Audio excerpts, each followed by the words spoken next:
மனைவி. திருடன் வீட்டுக்குள்ள புகுந்து திருடிக்கிட்டே இருக்கான், நீங்க வாயை கூட திறக்காம பாத்துக்கிட்டே இருக்கீங்களே. கணவன். உஷ், சத்தம் போட்டு சொல்லாதே, நான் கட்டி இருக்கிற தங்கக்கல் தெரிஞ்சிட போகுது.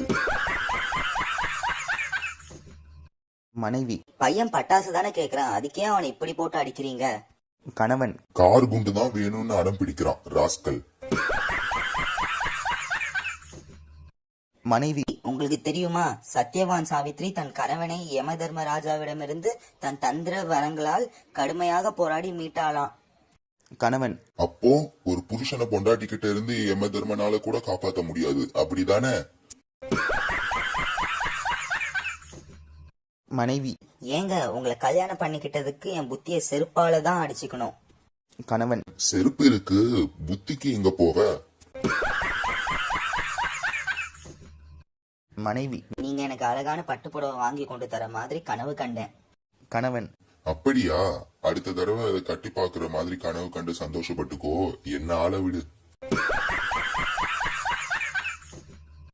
மனைவி. கல்யாணத்துக்கு முன்னாடி நம்ம 2 பேரும் பீச்சுக்கு வரும்போது நிறைய செலவு பண்ணுவீங்க.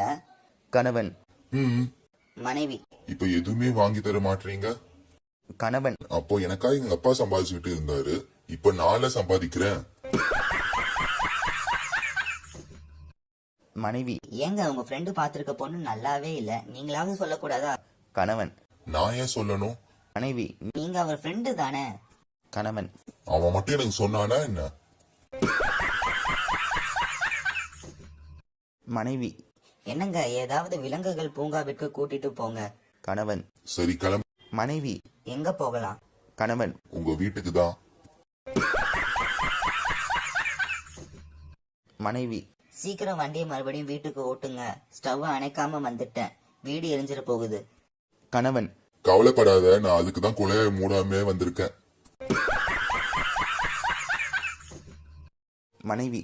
என்னங்க, பிச்சைக்காரனுக்கு 100 ரூபாய் போடுறீங்க, பண கொழுப்பு அதிகமாயிருச்சா? கணவன். சத்தம் போடாதடி, அன்னைக்கு பார்ல இவன் கிட்ட கைமாத்தா வாங்கினதை திருப்பி கொடுக்கறேன்.